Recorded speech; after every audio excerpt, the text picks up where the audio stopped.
Hey, welcome back, ladies and gentlemen. You're listening to another installment of the NTC podcast. This is episode 103, sponsored by Sports Business Classroom.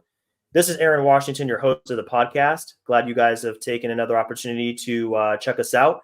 Avi Tyagi joins me here today, a regular on the pod at this point.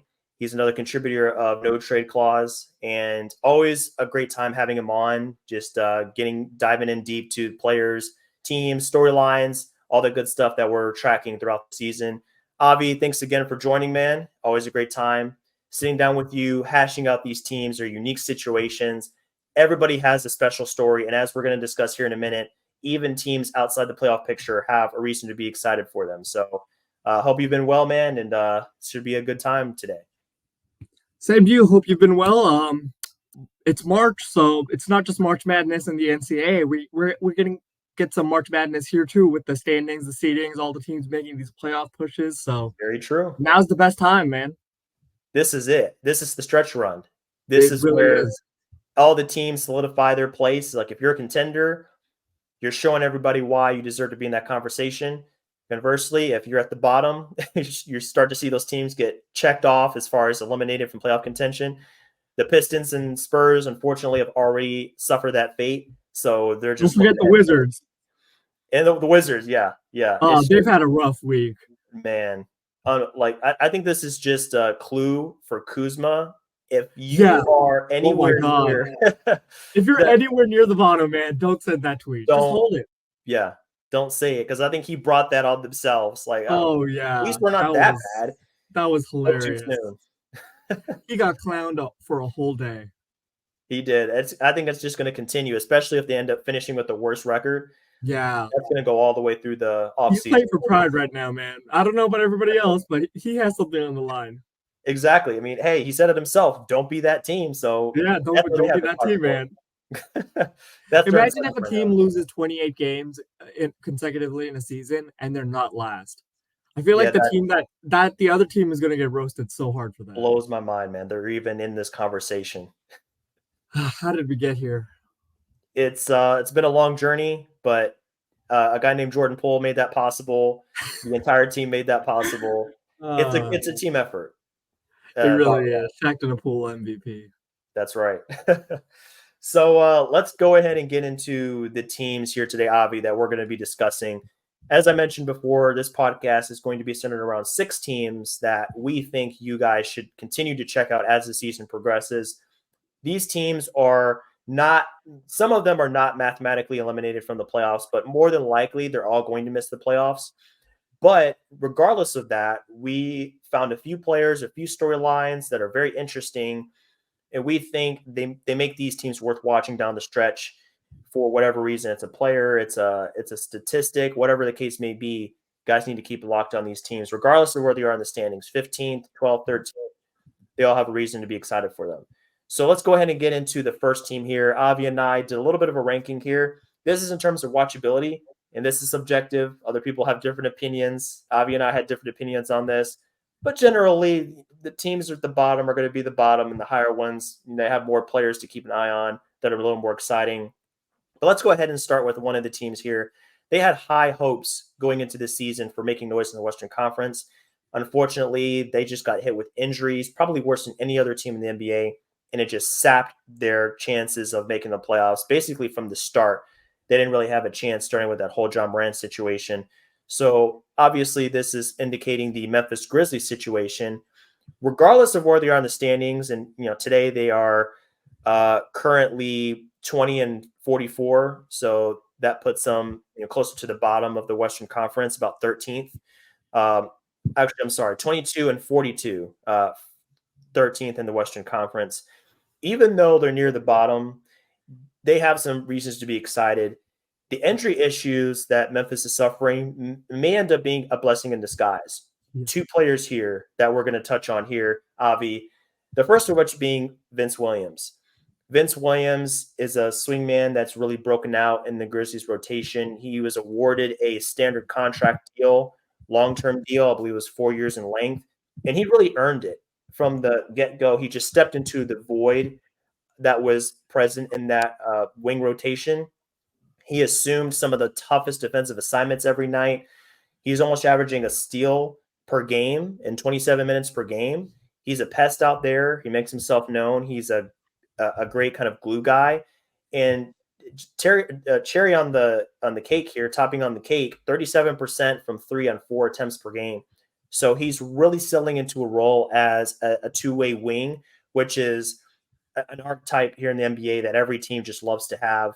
Knock down threes, be a great spot up threat, play next to higher usage players, while also just scrapping, just going for loose balls, getting rebounds, getting steals and blocks. Just such a valuable player here for the Grizzlies, and I think he's going to end up being a value contract in the long run here. So he kind of settles into that side of the coin for the Grizzlies.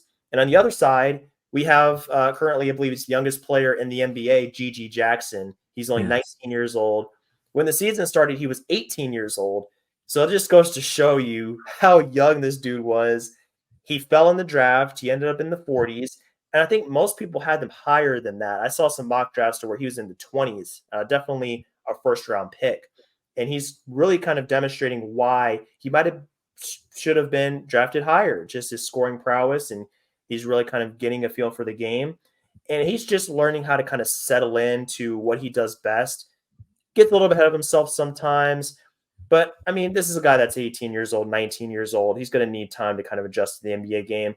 But he's doing that in a great way, becoming a good, solid shot creator, a guy that can hit threes, corner threes, above the break, whatever the team needs. So those two players for me are the guys that stand out, and they're worth monitoring down the stretch because even when fully healthy, these two guys are going to have a place on this team just because of the skills that they bring, whether it's off the bench or starting. They're going to be super valuable, and it just kind of increases the amount of young talent that the Grizzlies have on the table here. Yeah, I mean, it's kind of a testament to them that they're not all the way at the bottom, considering that, I mean, they didn't have Steven Adams to the point that they traded him away, but then they also lost Brandon Clark last season, ongoing injury, Ja, Desmond Bane, Marcus Smart, Derrick Rose, and then recently Zaire Williams. So even one of their young 3-and-D prospect types is injured. This team should be completely terrible. But in some ways, I think you could almost remark that this season is a success because other than going far in the playoffs, the one thing that they were looking for was, please, one of you young players be a good 3-and-D wing. And now they kind of have two of them. So that is a huge revelation for them and really important for them going into next year. Also, they're actually playing competently. Like, they're not good, but you can watch them on some matches and they will play well. Yeah, they're still cohesive. Jaren's taken on a massive scoring role that I think might be beneficial for him to try to be more aggressive next season. Santi Aldama is playing at the 5, and I think he's actually holding his own decently well. I don't think it's his natural position, but he's doing all right. And then, as we said, Vince Williams and Gigi Jackson have been great. I really liked Vince Williams in this draft, and it's kind of nice to see him, get into an NBA strength and conditioning room and physically reach the point where he is playing more like an NBA athlete. And then he's always kind of had those skills, like the ability to, okay, occasionally I'll put the ball on the floor, but for the most part, I'm just here to offer you defense and make some threes. And I think he's doing that well. And then Gigi Jackson, that's the one I find interesting. When I was making my draft board last year, he wasn't in my top 24, top 25 range. I really did have him as a second rounder. And the reason was, in college, he was already one of the youngest players in college.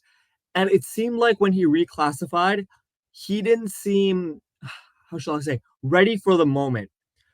He was put on a bad team where he had to take a lot of shots. And there would be times when the team would start losing. His body language would get worse defensively. He wasn't providing the effort. So it really is a testament to him and the Grizzlies that he's shown this much maturity to evolve from that player into this player. On the Grizzlies, he's a very mature player. For the most part, he takes what's given to him and he doesn't try too many shots, and he's really accepted his role as, okay, I'm here, block shots as a power forward, occasionally drive, and just hit threes, and he's doing it really well.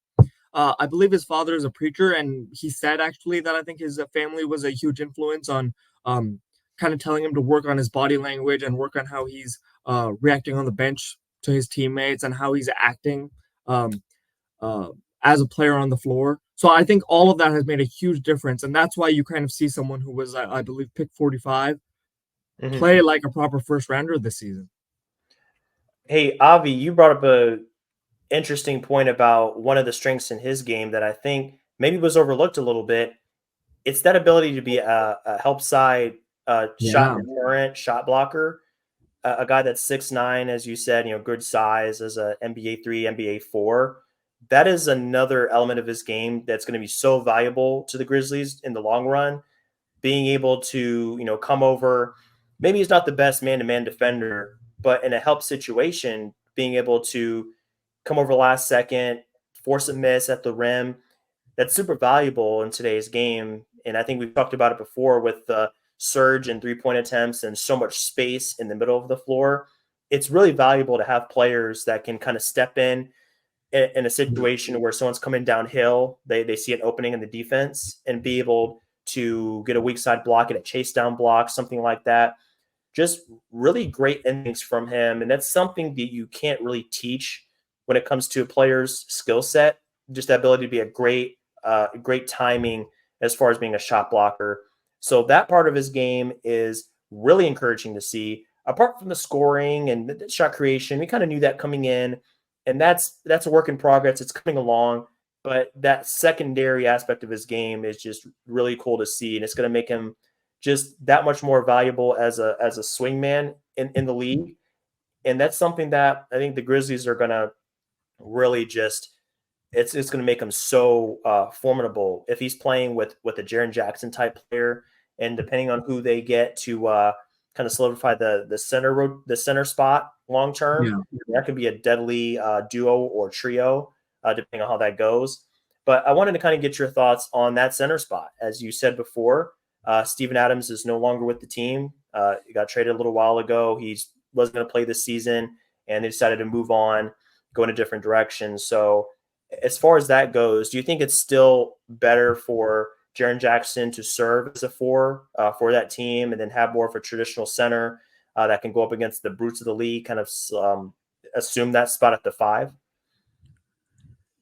In the regular season, I think they actually are better off adding a center, and I kind of expect that they probably will. Maybe even in the draft, I would think. Mm-hmm. But in the playoffs, yes, I do prefer um, having Jaren at the 5, and then having someone like Sandy Aldama play as the backup 5 off the bench. Just because the one woe that this team kind of has in the playoffs is the fact that typically in the regular season, the way they're able to build such an advantage on other teams is because of their transition attack.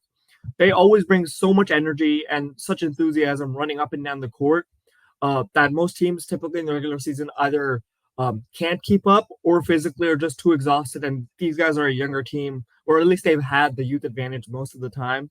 So they've been able to kind of plow through teams just based off of that. But in terms of shooting, they used to be a little bit more reliant on just, hey, Desmond Bain, you're like our one shooter in this lineup. And I guess maybe Jaren too, but no one was that afraid of Jaren maybe attacking a closeout. So it really was kind of just Desmond who was giving you that gravity. So they would run into those problems sometimes where in a long playoff matchup where everyone is physically giving their full intensity, they're losing like maybe 3 or 4 points worth of an advantage over their opponents. And all of a sudden you're going from like a 50 win team to playing a little bit more like, like a 45, 44 win team, maybe like a 6, 7 seed rather than a 2 seed. Mm-hmm. So yeah, I think it probably is more useful for them to keep Jaren at the 5 and then add another shooter into the lineup. Again, that's why it's useful that you have GG Jackson, you have Vince Williams. You can put these guys in those starting lineups, and you should be okay. And you can account for the fact that Jaw's probably never going to be feared as a 3-point shooter, even if he is all right. And if you have Yeah. Marcus Smart, that's another guy who's never going to be feared as a 3-point shooter, even if he's all right. Mm-hmm. But if you have 2 or 3 good 3-point shooters alongside them, I think your offense should be able to sustain. And then the whole reason you have Marcus Smart and Jaren Jackson and players like that is to create that chaos on defense and get the team running. For sure. So yeah, I think in the playoffs they probably should just stick with Jaren at the 5. That makes sense. It gives him some more flexibility. He can serve in that role sometimes. I don't think it's an optimal position, but in Yeah. certain situations he can serve there and be a good defender that can switch out to some of those bigs that like to stretch the floor. while also stretching the floor himself. So that skill set is definitely valuable in that playoff scenario. It's not going to really matter this year. We're not going to see that in action, but hopefully for next year and going forward, once they're back at full health, that's something we get to see from them. Now, another team here that's depending on who you ask, may be just as watchable or slightly less watchable than Memphis Grizzlies right now is the Brooklyn Nets. That's the next team we'll be discussing here. Now, they do have a traditional center on their roster that makes them a little bit more. Uh, they do have that going for them as far as that spot, but elsewhere it's a mixed bag. Obviously, Mikal Bridges is still on this roster and gives them a great presence on the wing, but after that, it's just a lot of question marks. Dorian Finney-Smith is still here. Okay, he's solid. They brought in Schroeder in a recent trade. I mean, he's okay, but nothing super inspiring. He's basically who he is at this point. I think he's always been better served as a sixth man, just when he has that lower usage and being able to go at a lower tier point guard serves him a little bit better. Cam Thomas, definitely a find for them. He's had some great moments. I want to dive into Cam Thomas here a little bit, though, Avi, because his shot profile to me is very interesting. I went on Cleaning the Glass and I looked at his distribution between rim, mid-range 3. Mm-hmm. He takes so many of his shots from mid. I had no idea that it was this strongly rooted in the mid-range. He's always been like this. Yeah. This has been his game for years now. I mean, even in high school, this was his game. He is the opposite of rims and threes. This man is, I am midi first, and then we work from there. He just loves that game. You would think he's DeMar DeRozan or someone like that. Oh my God, yeah. Mid-rangers he takes. But I think the troubling thing about that distribution is, I mean, he's a good mid-range shooter. He's not amazing. He's not shooting anything incredible.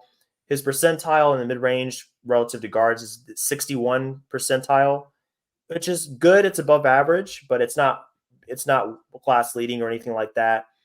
And then you look at those other areas of the floor, 46th percentile from 3. So he's actually a little below average in that area, and only the 31st percentile at the rim in terms of efficiency.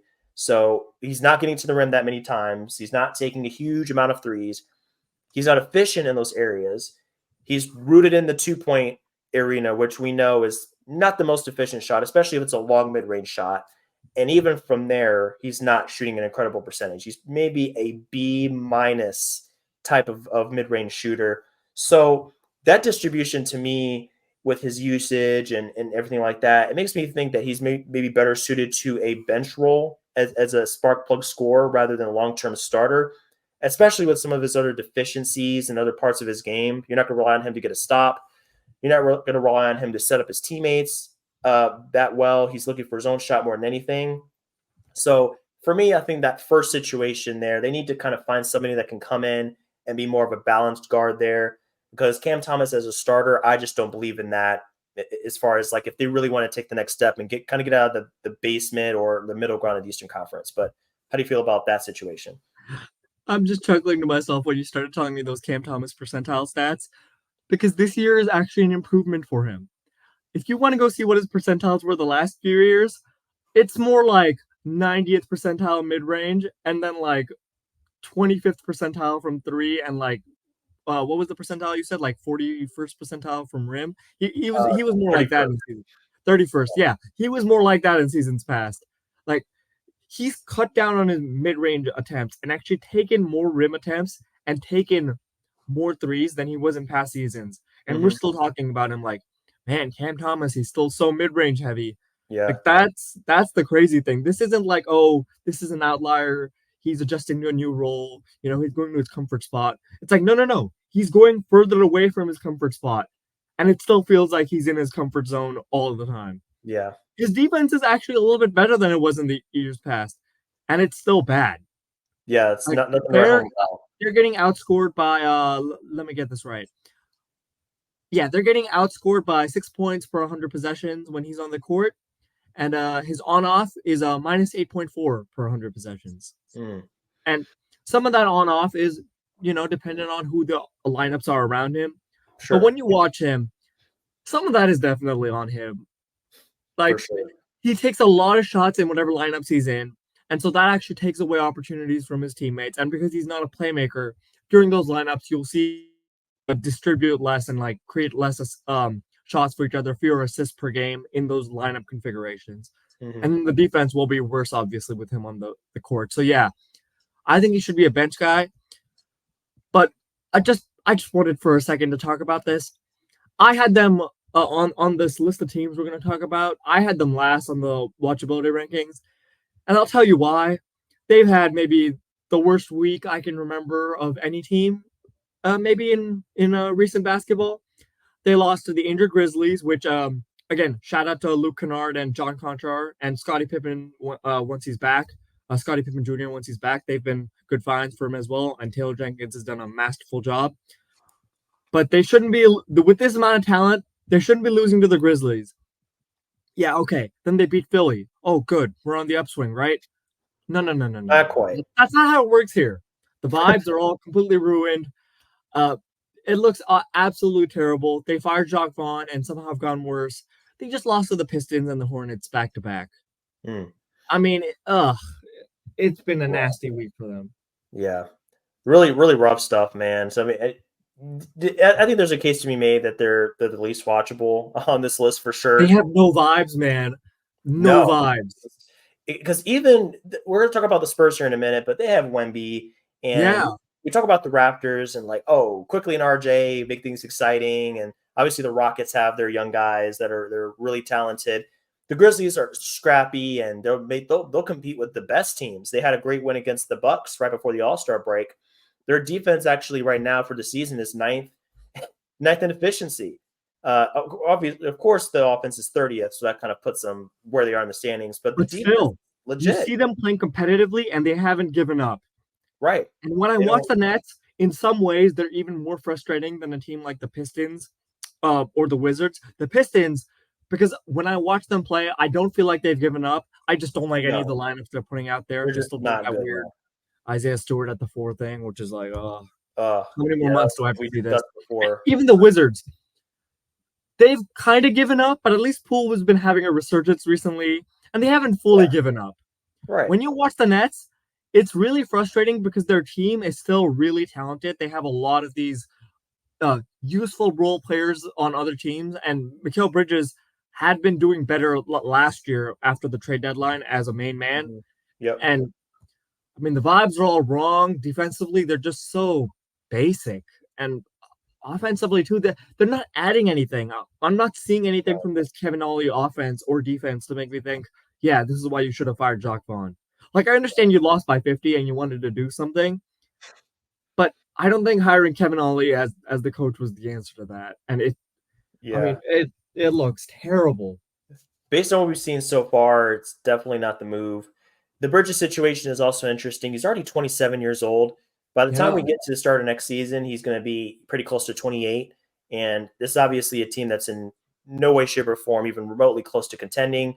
So they need to make a decision about that. He just isn't cut out to be that guy that's dominating your offense. You can't run through offense through him every single possession.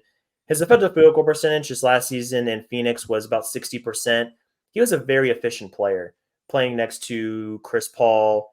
He's a low usage monster, but now he's having to carry the load. Yeah, I would say low to mid usage. If you keep him in the 20s, like he's a very, very solid player. But now being in that primary role for Brooklyn, he's at 51% effective field goal percentage, so a huge drop for him. The points are still there, but the efficiency has fallen off. And if you're not going to be able to bring in a player that's better than Bridges, that can allow him to shift down his responsibilities, I don't think it makes a lot of sense to hold on to him, especially while he's in his prime and his trade value is still pretty decent.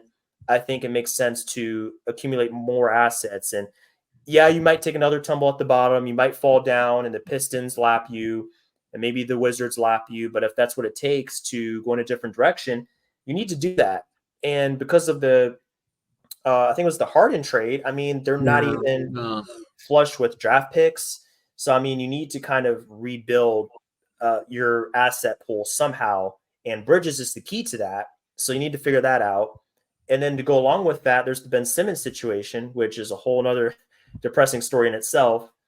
He is probably not going to play again this season. He's back on the whole tendinopathy reasoning Yeah, for they his already said he was out for the year, right? So it's it's bad. another lost season. He's played maybe 1/3 of the games for his team If since that much, even. I 21. mean, it's Yeah, been always on the bench. rough. He's owed $40 million next season. So it just He's makes me played think, 15 games. wow. That says it right there. You just I guess maybe they just eat the last year and just see if they can get something out of him because I mean to get another team to take on that contract, it would cost way too much. So you're probably going to have to hold on to him and just hope the next season, hey, can we get 50-ish games out of Ben Simmons? Can we get 55, something? Just give us something so we don't feel completely just robbed by this $40 million we're paying this former All NBA player. So that's where they're at. Like you said, the vibes aren't great. They're just kind of stuck right now until they make a move to move off of Bridges or maybe some of these other vets they have on this team, like Dorian Finney-Smith or somebody like that. So current status, not great. It's just a nasty watch, man. And the scary part is for them, I mean, it doesn't seem like it's going to get any better. And the fact of the matter is, as you already discussed, most of their players right now are either in their primes or going to be soon exiting their primes. Mikal Bridges, 27 in this season. Dorian Finney-Smith, 30. Cam Johnson, 27. Royce O'Neal, they already traded, but he was 30. And again, he was actually a useful piece. Dennis Smith Jr., 26. Dennis Schroeder, 30. Like, they don't have a lot of these young building blocks to build off of, other than Cam Thomas, and they can't figure out what to do with him because defensively he's such a sieve. Right. So I mean, it's just such a nasty watch, man. It's just, I mean, even the fans don't seem enthused at all. Like a lot of these games you're watching, especially if it's against like a big market team, Mm-hmm. sometimes watching their home games feels like a road game. It's all bad, man. The only Yeah. reason anyone should ever watch the Nets right now is if you want to see where your next fun role player will come from, because Yeah. that's what this team is right now. Just a bunch of Exactly. fun role players being used really weirdly. Even the Nick Claxton defense stuff isn't as fun as it used to be, just because of how bad this team is. Yeah, I would say right now the main reasons to tune in because that's the centerpiece of our conversation is hey, let's see what we can get out of Cam Thomas. Let's see if he can maybe give us a few more 30 or 40-point games. That's always exciting, regardless of whether you're a good or bad team. Seeing a guy go off for 30 or 40, just catch fire is always fun. And then, maybe some of their young guys could get some PT. Maybe Noah Clowney can get some PT. I know he's super raw, but they need to kind of see what they have in him a little bit. Keon Johnson, two-way player, they still have on their roster, just They're incredible giving athletic. Jalen Wilson some minutes these days. I mean, they can give these guys minutes, but none of them right now project as top level prospects. So it's No, they're still missing that guy. they are. They need to give them Yeah. some more chances to really dive in and grab players like that. So that's why I think they're probably going to make more trades, I would imagine, just to kind of build that stockpile and more chances at a real difference maker for that team. So moving on here, the next team I think the vibes are a little bit better here. I would say it's going to be the Utah Jazz. They Oh have a yeah. few players here worth monitoring, and we've talked about Keontae George here in the past on this pod. We were going through our rookies and going through the rookies and seeing what we've kind of observed from them as they've developed in the season here, their first season. I mean, Keontae, I think he's a keeper for the Utah Jazz. They really hit on this draft spot based on what we've seen so far. Just ability to be a playmaker and just really learn how to lean into a role as a point guard in this league, both coming off the bench and starting. He's done both. So he's kind of gotten the chance to kind of sit back and observe and also get some reps in a starting spot. So I like Keontae just being a guy that can make things happen with the ball in his hands, setting up his teammates, getting great shots for himself. Still learning that balance, but I believe that in time he'll get that down and the efficiency marks will come up as he gets more experience. So it kind of starts with him. That's the bright spot. Obviously, a guy you need to keep an eye on. Now, to go in a different direction here, this is a guy that we didn't talk about before as one of the rookies. Taylor Hendricks is intriguing as well. This is a guy that he was the typical kind of wing guy, the 3-and-D guy, doesn't have a lot of shake as far as using, getting off the dribble, needs to bulk up. But I like the vision. I think there's an outline of a very solid player there. If he can just learn how to just lean into his body a little bit more, be able to be more of a roadblock against these offensive players he goes up against, and just being more efficient as a 3-point shooter. He's got to get into that role of knocking down threes from the corner, from the wing. They're going to be there for him, especially while he's playing with a great offensive talent like Markkanen. There's going to be opportunities there. So that's where it starts with the Jazz. Those are two great reasons to be excited about them, where they're going here. And those are probably the main two players I'm watching the rest of the season. Walker Kessler is another one, but those are three guys definitely to keep an eye on. But as far as those players, they're Avi, like, are those definitely three guys that you're keeping an eye on the rest of the season? Just kind of see the leaps and strides they're making in their game in different areas. Yeah, I'm keeping an eye on them. But if I'm being honest, the two main reasons I've been trying to watch the Jazz, well, maybe I guess three main reasons. One, the coaching is really good. I just like to see what they do on Oh yeah, offense because they always do something interesting. yeah. And then two, I feel like as far as I know, I feel like Laurie Markkinen should be back soon, and I think he will he's be. always fun to watch. And then Mhm. I've really enjoyed the Colin Sexton breakout. Like it's so Oh nice to yeah, see a player who at times has been criticized in the past.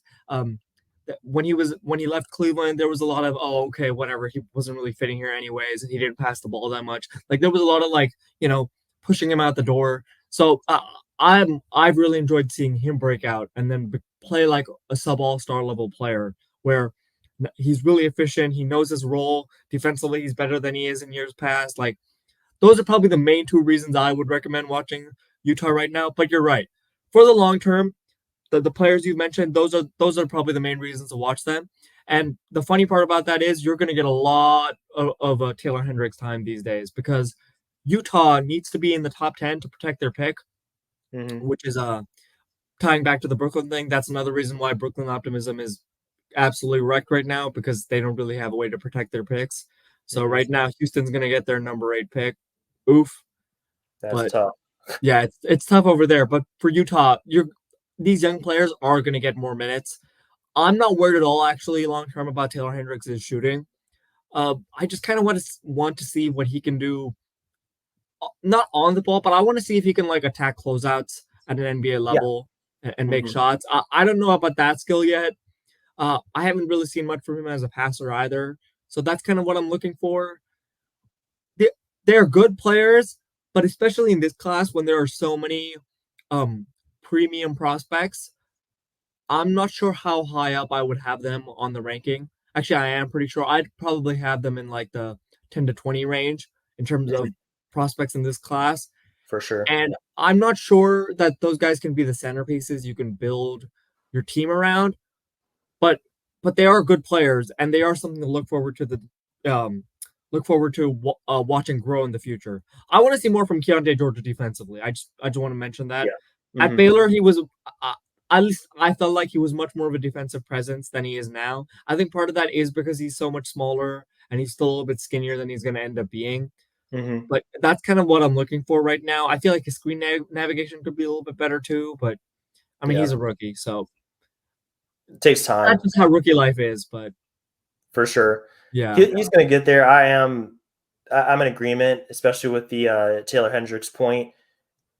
Probably don't see enough there to make you confident that he's going to be a offensive focal point, yeah, but doesn't necessarily need to be. There are players that occupy a role that's definitely uh, less dominating than being a guy that's going to get 15 shots a game. So if he can lean into that archetype, he can definitely be a very effective player for Utah. It makes them even more uh, exciting from that perspective because they do have a lot of draft picks. So this is yeah, just another sign, another point of evidence that they can really make things happen with picks, regardless of where they're at in the draft. So yeah, he's definitely got to keep an eye on. A sophomore for the Jazz that I'm keeping an eye on is Walker Kessler, and his playing time is about the same. His role is about the same. He is coming off the bench more now than last season, I've noticed. So they're really bringing him in as like their backup center. and they're leaning more into starting, going with like Markkanen and John Collins occupying those roles for them rather than Kessler. And he's been a little bit less efficient at 2-point percentage. I think he went from 72 last season to 67. Still very solid. I just kind of wonder. I think maybe his future is rooted in a role as a backup big with the. He's still a very good shot blocker. He's still going to give you over 2 blocks a game, but the free throw percentage is a question. There is no range whatsoever. All of his baskets are going to be lobs and basically putbacks and things like that. So at 24, 25 minutes a game, just kind of being in that role, it seems like it's not really changing anytime soon. I think that's where he's going to settle at. I mean, there's still time as a sophomore. You never know. But regardless, I think he's a great player, and getting him in that Gobert trade is definitely a win for them. Just being a great rim protector, a great rebounder, and just a solid big man. He doesn't have to be anything special. I mean, not every big man can be a Wembanyama or a Chet. Some guys are a little bit more traditional, but there's nothing wrong with that. He's still got a great base to kind of build from. But he's special at being traditional. That's probably a superpower. And he's probably a game-changing backup big because as a defender and a shot blocker, he's just so good. Mm-hmm. So that kind of is his plus point. But yeah, I think with most young players, when I view them as prospects, I actually see a lot of room for improvement. With him, other than improving his passing over the long term, which I'm sure he will in this system that relies on cuts and screening for each other so much, I'm sure he'll become a better passer over time. But other than that, there's very little I can point to and say, yeah, this is going to improve in his game. Like, yeah, right now his 2-point percentage is down a little, but we have to remember that last year he had half a season of Mike Conley. And a lot of these bigs tend to play better with Mike Conley because he knows how to get them the ball. Whereas now he has a rookie, Keontae George, who was kind of playing shooting guard last year. So this is really, it's been a while since he's had to play primary point guard the way he is now. So some of that is just, I think, attributable to the players around him. But then I just don't know what room for improvement he has just because his shot is so weird. Like, he has the weird catapult shot. I don't see him ever becoming a player who can conceivably start if you want any spacing of any kind. So I feel like he's just going to be a really good backup big for a long time in the league. But you know what? That's fine. Totally fine. Nothing wrong with that. There's a lot of guys that make a lot of money and play a long time being a backup big. He will play drop, and you know what you're going to get. For sure. Consistent. And that's fine. Nothing wrong with that at all, man. So very solid play from him. Now, rising the list here a little bit, we're going to move on to a team over the border, northern border. That's going to be the Toronto Raptors. So currently, Toronto has a record of 23-41. That puts them 12th in the Eastern Conference. I guess they're not like terribly far out of the playoffs, but I wanted to bet without Scotty Barnes, it's probably not going to happen this year. But even with that sad reality, I do hate that for Scotty and the Raptors because he was having an incredible stretch, just filling the stat sheet. Don't forget Jakob Poeltl either. Yeah, he's also probably going to be out for the rest of the year. Something with broken hands there, man. I mean, they've had a really rough time there. Super rough, man. It's almost back to back too. Yeah, so just two of your centerpieces, starting guys, just go down at the same time. Really just brutal with stuff. Broken hands, man. How often do you see that? Exactly. Is there something about hand health up there? It's just it's not cooking right now for whatever reason. But they did make the move to extend Kelly Olynyk. They actually got them in that trade with the Jazz we just discussed earlier.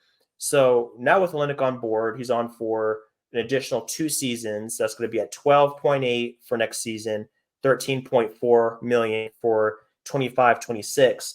And according to Bobby Marks, the first year of the extension is a 5% increase off of his current contract for this year. And he was allowed to extend his contract up until June 30th. And 2 seasons was the maximum allowed time for the extension. So that's the situation with Olynyk. So far, it looks like he's had a pretty good tenure in Toronto. His lines over the past few games look pretty good. He's just a solid big man.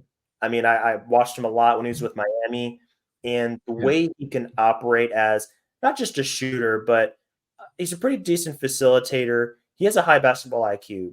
He's really good about fake handoffs. He's good about just having a kind of underrated handle for a big man. Just able to, he's Yeah. one of those guys to where it's like if he takes 2 dribbles, you're like, all right, give it up. Like we don't want you taking up any more of this possession. You can play through him at the high post a little bit. Obviously, he can pick and pop. He can get downhill a little bit here and there. He's just a really solid guy. I don't love it. I wouldn't love it if I had to play him 35 minutes a game, but as a backup 4 or 5, very useful player. And just what he can give you from that perspective, just having a lot of skill as a big man is very valuable. So he gets a chance now to kind of gain some familiarity with Manuel quickly. So that's the point guard he's going to be working with and these tandems and the pick and rolls. And obviously, quickly is a guy we have to highlight here because Yes. coming over from New York, all eyes are on him. Is he a sixth man? Is he really cut out to be a starter that can just dominate a ton of possessions for this team? What's interesting here, he's playing a lot more minutes per game. So, before he was in the 20s, he was not playing that many minutes per game, maybe 20 minutes a game. Now he's all the way up to 30 plus. So we knew that was going to happen being a starter. But the interesting point here is his usage rate hasn't really changed all that much. It's almost the same as it was in New York, even Which is with impressive. it is. It just kind of shows that he's very efficient with his possessions. And I think it was just it might have been the last game, but he had 17 assists, I want to say. It was the last Oh, I, game. I had that. I was going to get to that. 21 points, Oh, 18 assists, 9 18 rebounds, and I believe he only had 2 turnovers. So it was, I That's mean, an it immaculate was a line. box score perfection right there. Absolutely. Like quickly is just a guy, and his assist rate is gone up considerably. So he was only at about 2.5. He's added 4 on top of that. So now he's at Yep. about 6.5 a game. And the efficiency is interesting because from 2, he's dropped off from 50% 2-point percentage to 43, but the 3-point percentage has gone the opposite direction. So it's gone from 39% to 41% in his game since he's been a Raptor. So he's knocking down his threes. The 2-point percentage, it's a struggle for him. I think that's just because a lot of it is because the guys he's going up against now, starting talent. So he's still very quick, but just that adjustment of having to go against some of the best in the league from night to night, starting lineups is going to affect him a little bit until he can get used to that. But uh, he's been very solid so far. 18 points a game. That's an increase of about 3 per game from where he was at before. So the quickly growth is something I'm keeping an eye on. I think that's a reason to be really excited about his upside, about what he can do with the Raptors, kind of going forward. They need some reasons to be excited if they don't make the playoffs, and he's a big reason for that. Oh, I think they're going to have reasons to be excited, not just because of a Quickly's growth, but because if they continue on this pathway, I think the Grizzlies are going to pass them, and I think their goal ultimately is to keep that top 6 protected pick. Right Yeah, now, they're 7th from the bottom in the standings. I think they're going to let the Grizzlies catch them. So I think I think Raptors fans will have plenty to cheer for, just not in a way that they're used to. Instead of cheering for playoff seeding, I guess they're going to be cheering for tanking seeding, but it's still something. But yeah, Quickly has done a phenomenal job, and even over just the last, I took these stats before last game, but he was averaging 20 points, 11 assists, and 7 rebounds in his last 5. So even some of the assist stuff you're talking about, like there's been a huge increase just in the past few weeks, where I think so. he's gone more comfortable with being, hey, you're not just on the Knicks. He was the main bench point guard, but point guard could be used a little bit liberally there. He was more Yeah, the bench scorer. yeah, Now I think he's starting to adjust to being, hey, you're our starting point guard. That means you're going to be in charge of distribution. And I think he's started to do a really good job with that.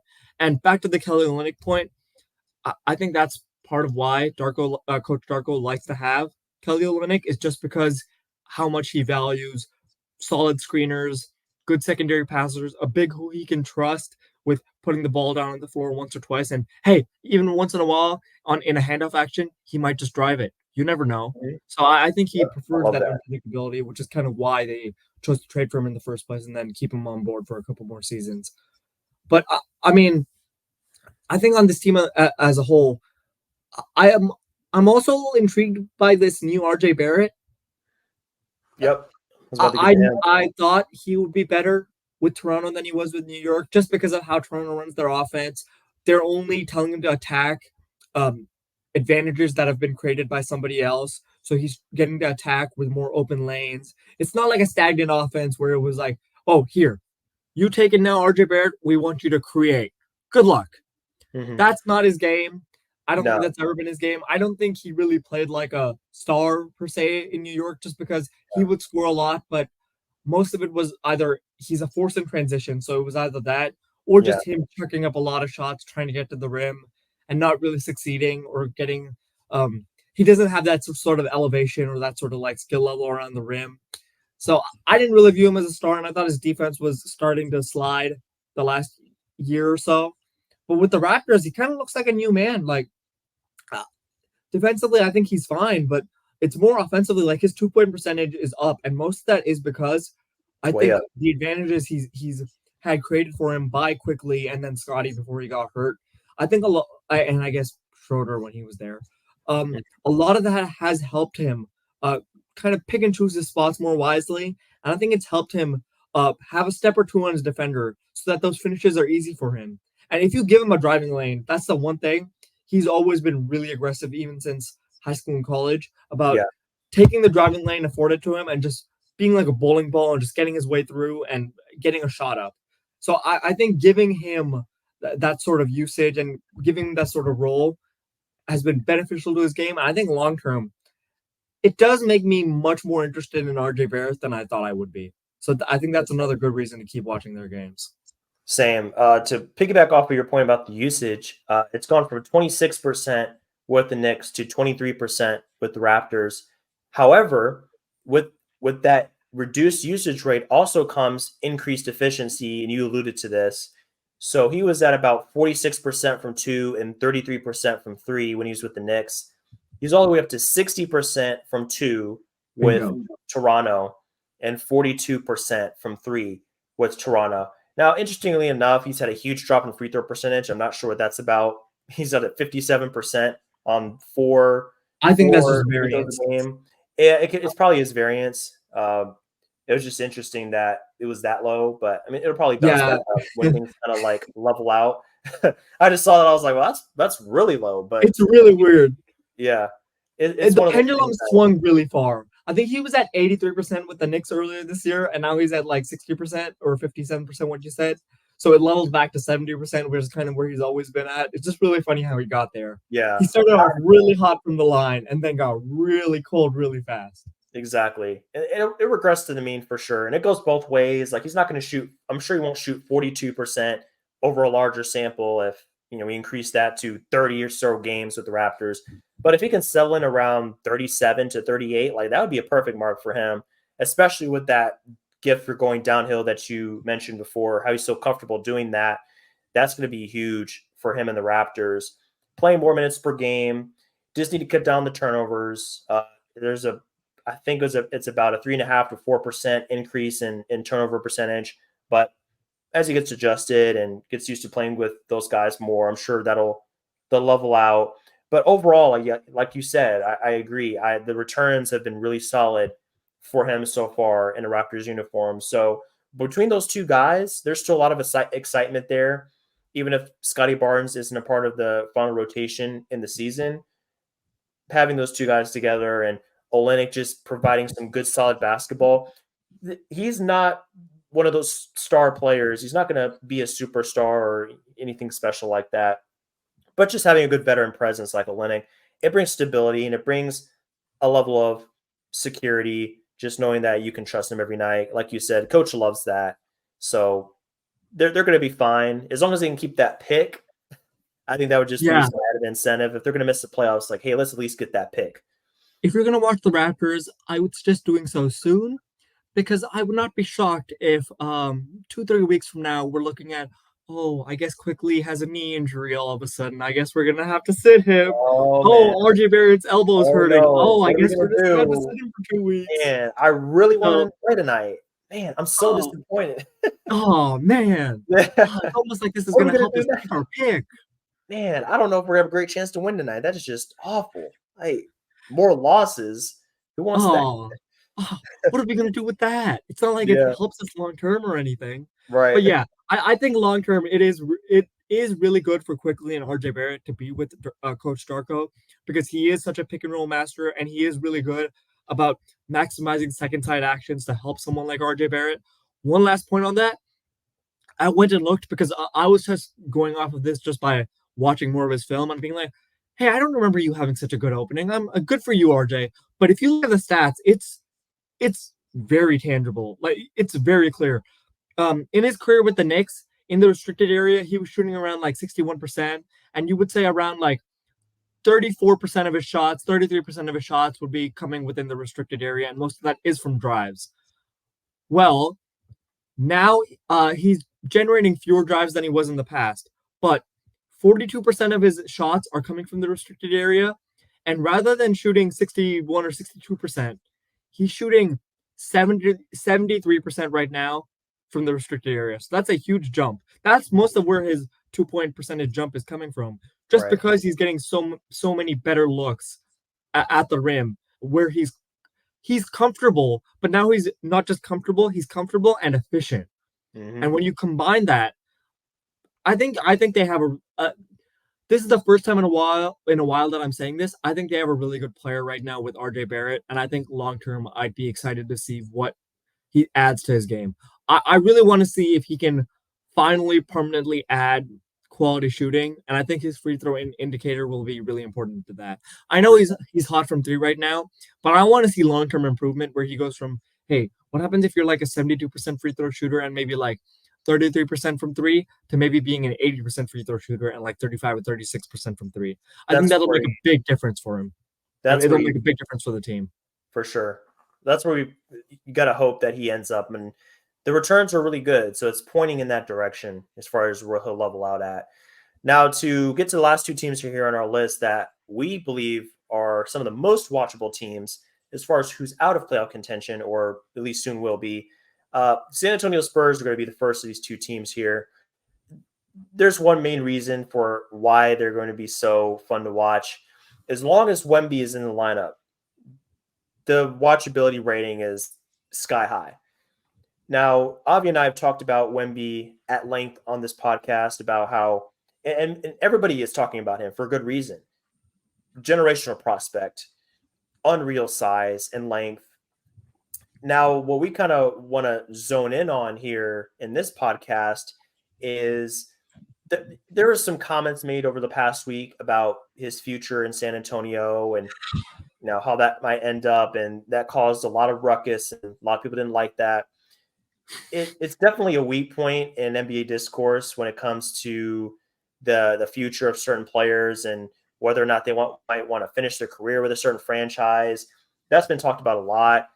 But just to kind of bring things home a little bit, we just have to, I think, first off, just really appreciate what he's doing.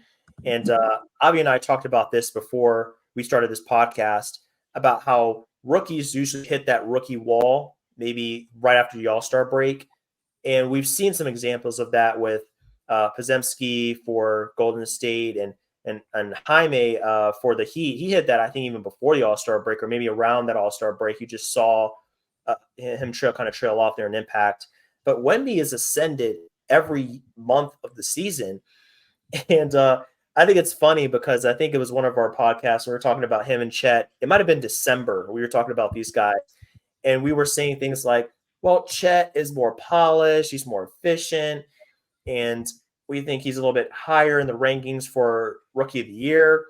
And right after that, I think JJ on the JJ Redick podcast had similar comments saying, think Chet's a little bit farther ahead right now.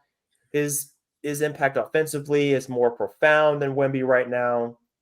And then right after we said that, here comes Wemby. It just started. Just goes insane. Like, hey, 6 blocks, 7 blocks. He hurt us, man. With blocks, just 25 points in 20 minutes, just crazy stuff that for a rookie just shouldn't be possible. But yet here he is just taking full advantage of limited opportunities. Like he's not playing over 30 minutes a game. It's just He went full MJ, man. Full MJ. And I took it personally. he took it very personally. He's like, hey, who's rookie of the year now? And everybody's like, all right, my bad. Like JJ is literally out here like, sorry, my bad. Like, and hey, I think I'm not going to apologize because I think at that point, I'm not going to either. That was what I was going to say. Yeah. Right now, it's different. I think apologizing now would be, in hindsight, treating Chet very unfairly.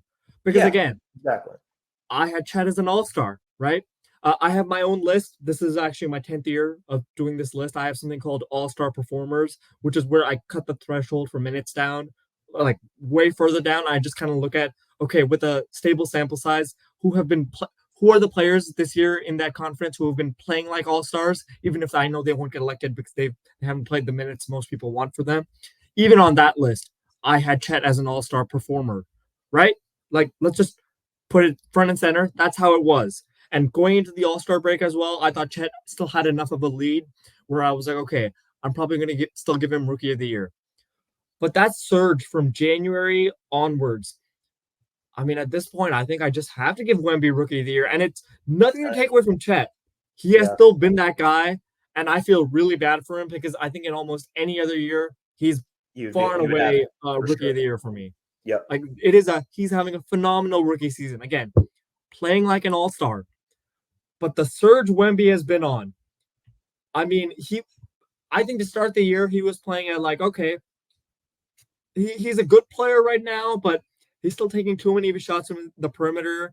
I think in the paint, he hasn't quite figured out yet what he wants to be. And then to watch that evolution till now, I mean, now on a nightly basis, he's more than just playing like an all-star. He's playing like a true game changer, almost at an all NBA level, I would even say. And that's weird to say because just how bad this team is. But he's been phenomenal. I think the biggest point of growth I've seen from him, his motor has been great all year, but now he's using his motor with, I don't want to say he always plays with intelligence, but I think he's playing with a little bit more cleverness. He's realizing how he can use his motor to his advantage, even if he's not going to be taking a lot of shots from the perimeter. Like with most players, that's going to limit them. But with Wemby, what he's done is he's almost always reposting for position because he knows, hey, I'm 7'5". Do you want to know what my wingspan is? No, you don't, because if I get the ball, I'm going to stuff it on you, and you're going to be saying, this is not fair. Come on, man. I'm back in high school again. This is not right. He's just been reposting all the time. He won't get the ball. He almost never complains. He'll still run back down the floor and introduce himself as a paint presence. I'm liking more and more his switchability on defense, which I thought was great to start the year. But every time I watch him, he's somehow getting better. Like all of a sudden, he just became a steals merchant. Like, okay, not only do I feel comfortable right now blocking your shot, but if you're dribbling too loosely around me, I'm just going to pick the ball and go pick six on you. These are new things he's all added to his game in the last 2 months. Mm-hmm. It's just been phenomenal. I don't think I can remember a paint presence who plays with such vigor on the offensive side of the ball as Wemby. Mm-hmm. Like it is remarkable how many times in one singular possession he'll post up on one side of the block. Okay, I didn't get the ball here. All right, cool. I'm going to go to the other. Oh, now I'm going to set a screen for someone. Oh, okay. Now I'm going to cut. In every possession, he's playing with that level of intensity. And I think that's part of why the Spurs are purposely keeping his minutes down a little bit, just so that they don't exhaust him. Because that's a good idea. It's funny to say this. The intensity he's playing with reminds me of a young Manu, which is really funny because it's the Spurs. And I don't think that's by accident. I think that's on purpose, especially when you consider Manu, sixth man extraordinaire. He also used to tend to play fewer minutes per game. Whenever he played, he would play like an all NBA player, but he just wouldn't get the all-star votes or the all NBA recognition every year just because his minutes load was always low. Right. But again, that was on purpose. They were maximizing his effectiveness. And I think that's a conscious choice right now by the Spurs. And I mean, he's so fun to watch. He's incredible. He's the focal point. He's going to bring championships to San Antonio one day. He's going to have MVP awards, Defensive Player of the Year awards.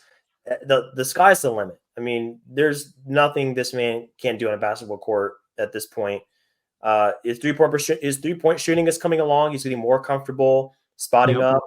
up. If he needs to relocate and get some movement around the 3-point line, that's definitely improvement as well. So just kind of solidifying that part of his game is going to make him even more unguardable. So you have to deal with that on top of his extreme length and able to kind of slither around people, which doesn't even make sense to say because he's 7'5", but yet he has that skill level to be able to create his own shot off the dribble, which makes no sense. But hey, I mean, he's an alien, and this is what aliens do. They do things that we have not seen on our world. And at this point, here on Earth, we have not seen what Wemby is doing. So him by himself obviously gives the Spurs a high watchability level. I want to give an honorable mention as well to Devin Vassell, who I Yep. think has also been playing very well recently. And he missed the last game for San Antonio. That was disappointing. But just Disappointing for who? let's say that again. Disappointing for who? For I think I would say the fans, if we want to see what Devin's been bringing to the table. But I maybe meant not that for as the a Spurs joke because I think the organization if they people who want should to. be more disappointed are the Warriors and the Warriors fans because that game was Oh yeah, atrocious by them. But sorry, I yeah, didn't mean to cut you that's off. It fine. just made me laugh. You're good. No, yeah, we talked about that earlier. That's Yeah, rough from my Golden State. That can end up costing him in the long run. yeah. But I just wanted to give a little bit of shout out to him because coming in here and he got that extension. He had a lot to prove. If you're getting over $100 million an extension, a rookie extension, I mean, people expect a lot of you. And Yeah. there are some times throughout the season it's like, he's been good, but nothing crazy. And then he proceeds to have 28 on the 29th against the Thunder, in which they actually won that game. That's a very good win for them. 12 of 20 shooting with 9 assists. And a couple games later against the Rockets, 22 points. The percentage wasn't great, but he comes back against the Kings and drops 30 on 11 of 18 shooting to go with 9 assists again, 2 steals and a block. So I think the past 4 or so games, 5 games, maybe even a larger sample, he started to kind of lean into what he does so well. Just a smooth score, smooth operator, man. That's what I love about Devin Vassell. He's been one of my Yeah. favorite guys to watch over the past couple of years. And this season is no different. He's really just kind of juiced the offense for the Spurs, and he's given them helped them get a couple of signature wins here. I mean, that Thunder win is no joke. So, and yeah, he wasn't there for the Warriors game, but he should be back soon and back to playing Yeah. spoiler for the Spurs. I mean, I think it's such a testament to him how much he's grown, and he seems to me like one of the classic Popovich Spurs development program players. I love the way he's progressed over the last few years, going from maybe like a fourth option sometimes on offense to often being either the premier guy or the secondary guy in almost every lineup they have, and he's done such a great job handling the load. And I think I actually want to connect this to my other point about the Spurs. If you look at their recent draft history and a lot of their prospects, recently it hasn't been the same as it was in years past. And so he's kind of the shining star other than Wemby that they have right now to build around. Because if you look at a lot of their recent draft picks, I don't feel the same way about a lot of those players as I do about Vassell and Wemby. How do you feel about the other players on the Spurs other than um, Wemby and Vassell? Do you see any right now as even keepers for their next good playoff team? I would say Trey Jones in a bench role. I think if he Yeah, can take on a role like Tyus Jones, he can be very yeah, useful. Uh, Keldon Johnson is a mixed bag for me. yep. I like. I have a love hate relationship with Keldon. Thank you. He's great sometimes, and then other times just not efficient. The Just defense the too. It's not the defense same comes as it and was when he goes. first came in the league. Yeah, Yeah, he's another guy that he has a long-term money on the books for San Antonio, and they gave him an extension. I think it was a couple seasons ago. So they yeah, invested a lot in him too, and his game kind of it comes and goes. And I think he just needs to be on a team with more offensive focal points, because I think Yeah. in a smaller role where he can operate more as like a hey, attack closeouts, uh, be a guy that can just cut and play a little bit more with the ball out of his hands, I think is going to benefit him and make him a better player. So yeah, he's just kind of all over the place. Solid guy. I think they're going to hold on to him for the next iteration of the Spurs, but he just needs to be in the proper role for him to be the best version of himself. I know we're going a little bit long here, but I'll explain to you why I ask you this question. Because when I was looking at the Spurs too, and if I was being realistic right now, based off of what I've seen from all the players on the roster and all their young prospects, I felt the exact same way. I feel like on their next great playoff team, I can see Vassell being a starter, Wemby being the focal point. Vassell might even grow into being a number 2 or number 3 type. I don't want to put the pressure on him, but he's been good. Mm-hmm. And then I see Keldon and Trey Jones as being very solid, very productive role players. I think probably bench players on their next great Spurs team. Mm-hmm. But I mean, there's a reason right now why they are where they are, and it's because I don't feel great about anybody else. And I want to relate this to one more point. You were talking about the discussion that's been circulating online. I think it was sparked by that NBA Today segment, right? Yeah. Where they said Andrew. Wemby, I think I'll give it 1 year max, maybe. I think they were talking about his level of impatience. So Mm-hmm. I was one of the people as well that was like, I was perturbed by it and a little bit disappointed because I can remember in years past when that conversation was had about Doncic in particular, and then the other one 2 years ago I can remember. I remember when the same discussion was being had about Shea, where they kept saying, hey, how long is Shea going to put up with this? Hey, the Thunder are really bad. When are they ever going to get good? And so I actually had a discussion recently with Michael Schwartz. He's one of the producers of NBA Today. Shout out to him, by the way, for having this discussion, just because I know it was like, there was a lot of people screaming and getting angry about this and whatnot. So I just wanted to have this discussion with him. I talk with him somewhat frequently. Like, hey, I wanted to bounce the idea off like, what did they really mean when they say this? Because it just disappointed me so much. It reminded me so much about the Shea and Thunder discourse, which was there were actually people calling for the Thunder to, hey, maybe trade Shea because he's not going to align with the timeline. Why did they resign Dort? What's he going to be on their next great team? He'll probably be like 28, 29 by the time they're good again, right? There was a feeling that the media as a whole, and maybe even ESPN, if I just wanted to say it, feel a little bit more impatience uh, about these small market teams than maybe the public or maybe the fans that watch the Spurs do. So I was just having this discussion with them, asking, "Hey, where did this come from?" And he was trying kind of explain to me what they kind of meant by that. That maybe it wasn't phrased in a way where if you take the sound clip of it, right, it maybe sounds worse than it is. Like when someone says, "Oh, I'm gonna give it 1 year max," you'll get Spurs fans then just saying, "Hey, what do you mean? What are you trying to say?" Right? So his point was maybe it wasn't phrased the way it was supposed to. That what it sounded like was not what was meant by it.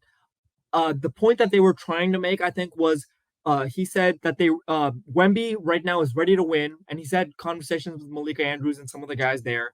So he's ready to win. He really wants to win, and he hates losing. So Mm-hmm. the feeling among them was, hey, maybe you can't slow play it, and you shouldn't be tanking necessarily the year, 1 year or 2 years. Maybe it's time now to go get Trey Young and whatever big fish you can find to go put next to Wemby and try to level up the talent level, right? So we were having that discussion. That's kind of what they meant.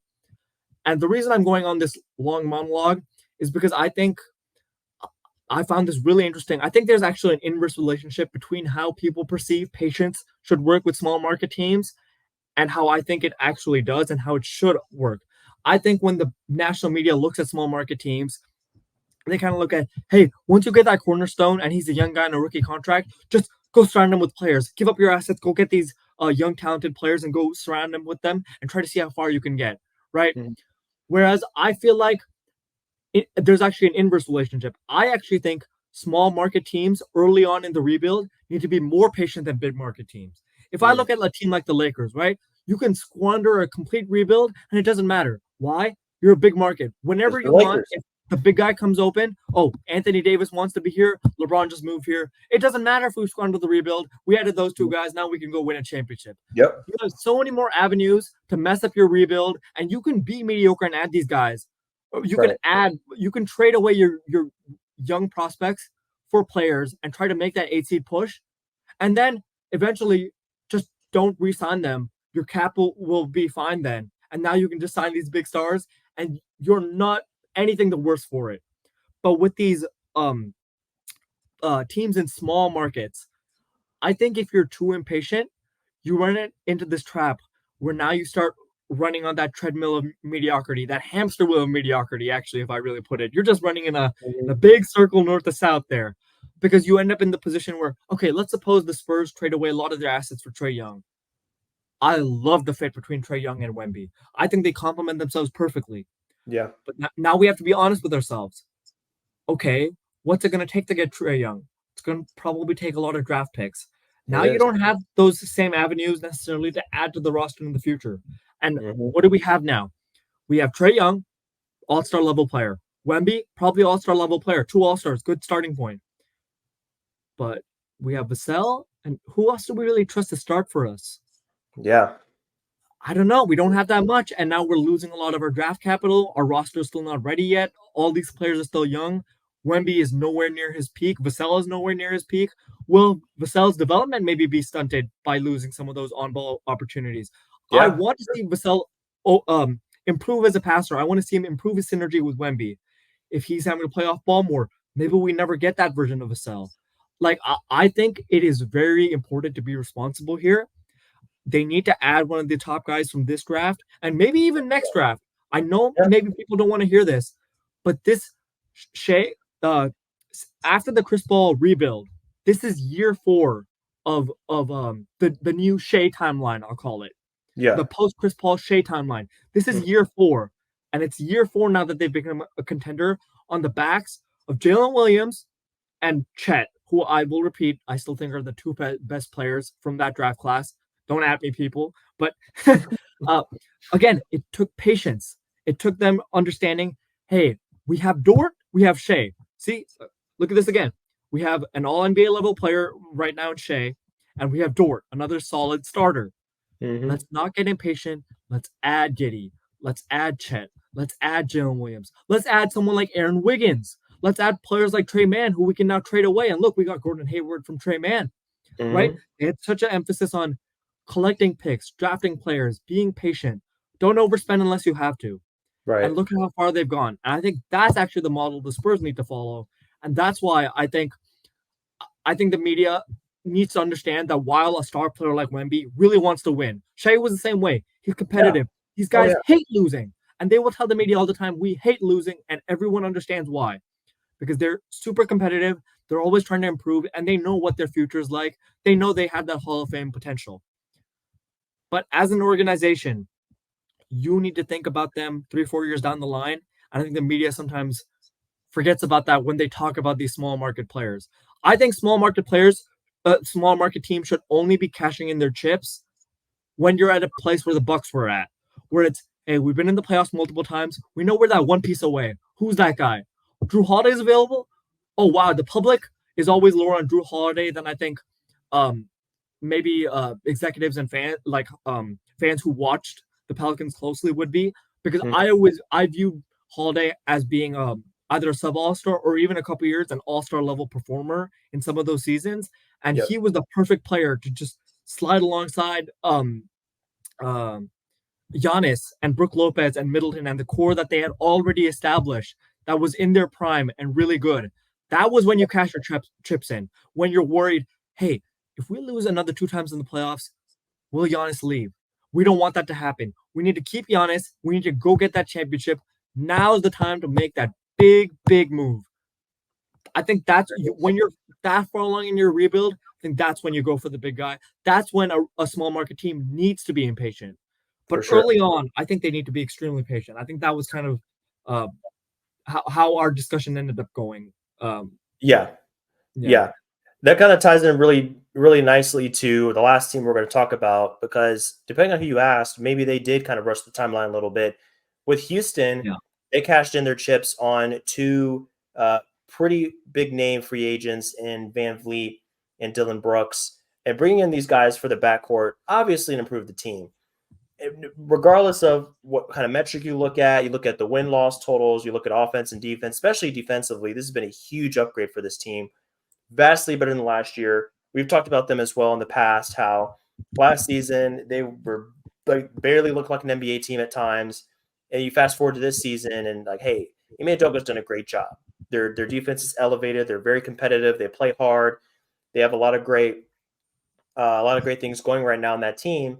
The offense is still kind of a mixed bag, and they need to kind of iron out some things before they're kind of truly back in that playoff mix with the Kings and the Warriors and the Suns and those teams.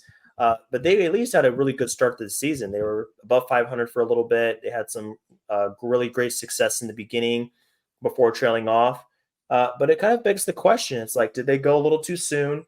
They do have some young players that do need some time to grow and develop. Amin Thompson, obviously, and Cam Whitmore.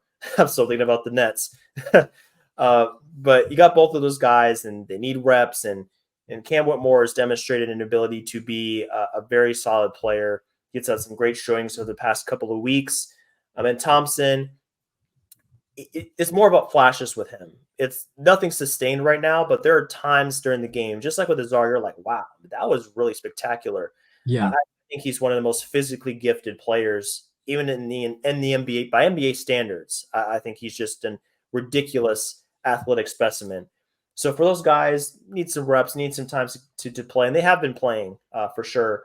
Uh, but with Van Vliet having 2 years left on his contract and Dylan having, I think, 3 years on his contract after the season, it kind of begs the question: are they gonna stunt their growth of those top draft picks that are coming in here? And there's a Jalen Green dilemma. I've looked at Jalen Green's numbers here Yeah. a little bit before the podcast. 2 point percentage is down, 3 point percentage is down. The stat that really kind of hooked me though, Avi, was the assist to usage ratio. And that's a stat that Clean the Glass Mm. House on their website. It is awful. It basically takes how it accounts for the usage. So let's say you have a high usage player. What does their assist rate look like relative to their usage? So it kind of puts it in context. So for him, he's a pretty high usage player.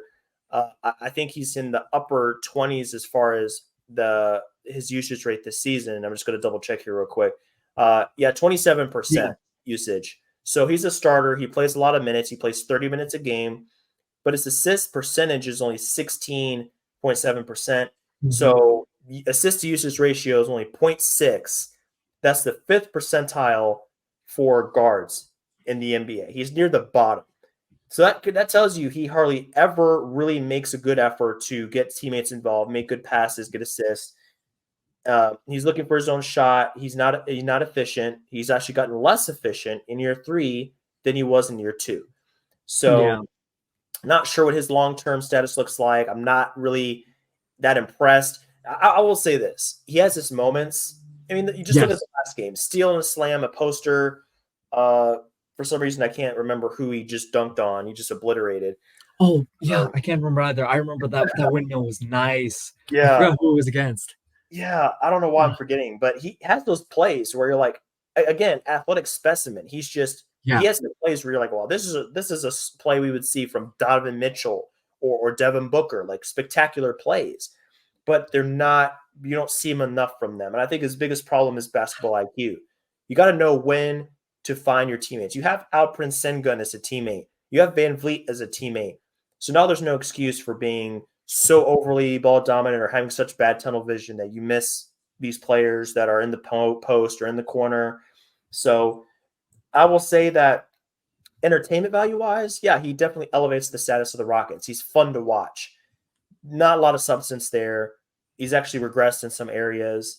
So I'm looking for that as well. And then Sengun just being an all-star level player. And I think you had him pretty high up there on your all-star rankings, Yeah. before we got to the game. So a lot of reasons to be excited about the Rockets. They're probably not going to make the playoffs, but regardless, they made a lot of strides. And I think the main concern here is just whether they've kind of like locked themselves in, just like you were talking about with the Spurs. But regardless of that, I think out of all the teams you talked about, they have the highest entertainment value because they have great talents, great entertainment products. from the 1 to the 5, and even in their bench unit as well. Yeah, I think I think the differentiating point I want to make here between what I was saying about the Spurs and the Rockets is with the Rockets in particular. If you notice, they had already given up those draft picks in poor trades of the past, but they didn't sacrifice anything. They sacrificed cap space, but they didn't sacrifice anything pick wise to Yeah, add the Van picture Vliet intact. and Yeah. Dylan Brooks. And I Yeah. think that was really important.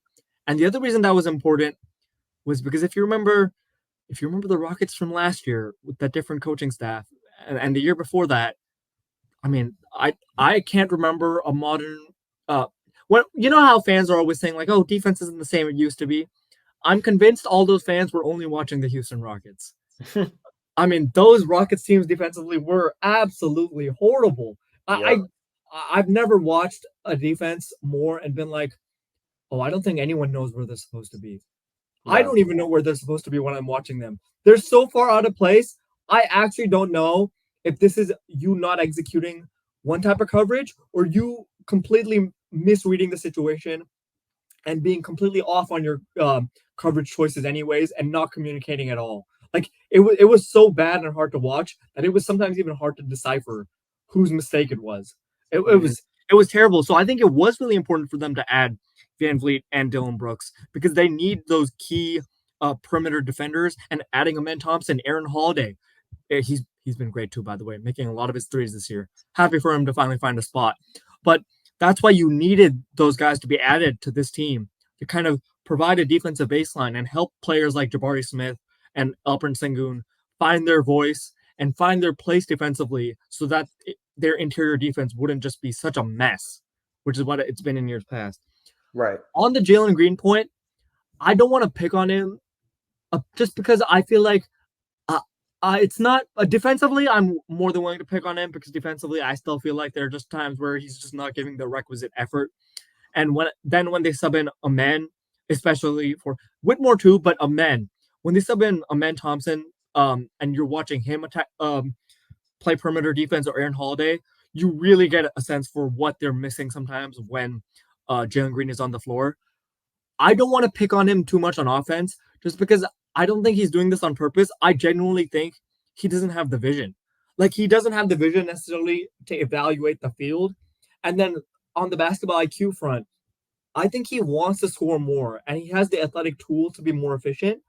But even with his own handles right now, I think there are times when he doesn't realize that he has his defender off balance. And so he'll sacrifice a driving lane and think, oh, I guess I didn't create an opening. And then he passes it back to whoever the main creator is, probably Fred VanVleet. But there's a thought that's kind of the difference between him and Zach LaVine. If you look at a lot of the things leveled at Zach LaVine in the past, right? Or even right now, it's, hey, defensively, he doesn't give effort a lot of the times. And you're like, oh, Zach, can't you do better than that? And then as a passer, you're like, oh, I don't really want Zach LaVine being trusted to make decisions or make buckets for others. Like, that's just not his game. He doesn't see the court like that. But what makes LaVine different from Jalen Green is one, LaVine is excellent as a shooter, and I don't feel that way at all about Jalen Green. I think his low set point is still hurting him, just like it was last year, and just like it kind of was in the G League as well. Like he just has such a low set point. I think it kind of throws off his shot rhythm. Mm-hmm. And then the other thing was LaVine is really good at breaking down players off the bounce. Like if you ask him to, he maximizes his athletic advantage. A couple years ago, I mean, you just couldn't stay in front of him. His burst was excellent to a point. I don't even think Jalen Green's burst is the way Zach LaVine's was in the past. And then when he would create, he could string some moves together and he would know when to attack. Like he could sense the moment of, okay, here, a player's off balance. Let me go in. Let me charge in now. I can get a rim attempt off of this. And I don't feel that way about Jalen Green. I think that's part of the reason why, if you look at it, despite him being a starter, the Rockets are outscored by 2.4 points per 100 possessions with him on the court, and he has a minus 7.1 on-off. And that's on a team that's good, by the way. He has a minus 7.1 on-off on a really good team. Like, they have good starters at least. Yeah. It's not surprising at all to me. And we got to start to wrap this up, Avi, but just to one last point to kind of bounce off of, it's the, talking about the inefficiency is like what I really kind of hung up on with your points there. I mean, it's okay that he's a scoring focused player. We have other guys like that are all stars. It's just the difference with him, like you said. I mean, you can't be like just decreasing your 2.3 point percentage if you're going to be that if focused as a scorer in that. I guess that you dominate the ball so much to where you almost never even get assists relative to your usage. I Yeah. guess that's my main problem. If he was more efficient, that would be one thing. But I think that inefficiency coupled with the usage, that's what causes those on-off numbers that you were just talking about, to where like the offense just isn't there. It just isn't where it needs to be. And then that's why I think overall their offensive rating is lagging way behind their defensive Yeah. rating. That's gotten so much better with, especially with the additions of, the players and the coach. But if you have Jalen Green and he's doing what he does and kind of like hijacking the offense a little bit sometimes, it just limits the ceiling of this Rockets team. So hopefully next year and going forward, he can improve on that. I mean, the jury's still out. He's still a very young player. It's his year 3. But it's just something to kind of key in on as the Rockets kind of go down the stretch and finish their season. Before we wrap up, though, because I know we're going to be wrapping up soon, it just feels a little bit wrong to me for us to wrap up and have them as our most watchable of this tier of teams, and then not talk about Alperen Sengun for at least like 3 minutes, man. I mean, he has been. It's not even a pleasant surprise. He's taken such a leap, and even defensively, he just looks so much better than he has in years past. That I'm not sure what he is, 100% yes yet, but he gets called Baby Jokic a lot, and I feel like that's often unfair to do to players. But I mean, what else am I supposed to say when I watch him? Like, even more than That's Sabonis, I think he has more in his bag as a scorer oh already yeah, than someone like Sabonis has. oh yeah, I mean, that 100%. weird push shot he does, I don't know why he does it. I don't know how he does it, but it's great. Like I just love it, that here, little catapult he has, right? and you He has that weird one. It's different from the Jokic shot. He has that one-legged fadeaway he does falling back. mm-hmm. Jokic has a version of it too, right? But that's more the soundboard shuffle. He has the It's one where totally he's like different. almost like he has like a weird. It's like a Dirk fadeaway, but he gets no elevation on it off of one leg. Yeah, It's like I don't know what it yeah, is, but it's really it's fun to watch. I like how he has all these unique post moves too. yeah. He is their best distributor already on this team, which is saying something because I feel like Fred VanVleet is a great organizer and actually a pretty decent passer. But Mm-hmm. Sengun is just already he is their son, and everybody else orbits around him. Like he That's is it. already the star of the solar system, and he provides, I think, the greatest room for optimism for them. Where you think to yourself, I think there's a chance he's already as good as Sabonis right now, even if he might not have the rebound numbers and he's not on a team yet like the way Sabonis is. Again, Sabonis Yeah, is surrounded by some great shooters and some great like he has Fox to play off of. He has Malik Monk. Herter and him had great synergy, right? Sangoon doesn't have those relationships yet with any of these players because Whitmore isn't that guy yet. Jalen Green, as we said, inefficient. A man can't really shoot yet. Aaron Holiday, Fred VanVleet, that's not really their game, right? But and but that's why it's useful that they have the number 8 pick this year from the Nets. They don't have their own pick or their 2026 pick, which is why I'm glad they didn't give away future first, by the way.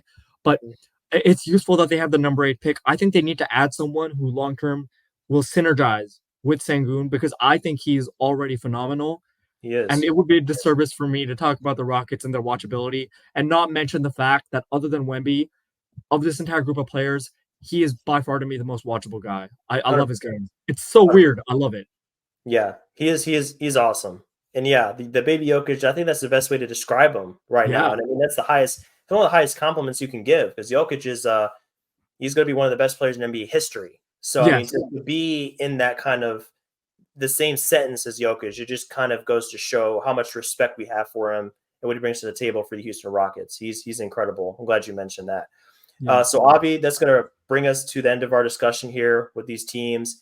We hope that you guys, if you've stuck around this long and you've got a chance to hear about these teams, that you will look at them and going down the stretch with however many games are left, 18, 20 games, that you were key on these players that we've noted and hopefully find some others as well that have really kind of get you excited about not just the rest of the season, but mostly for next season going forward, because for them, that's their key focus now as they kind of shift perspectives.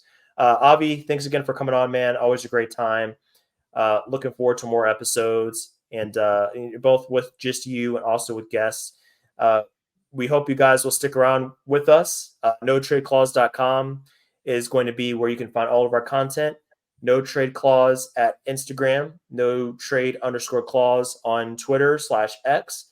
That's where you can find interviews. You can find our cap sheets, draft capital.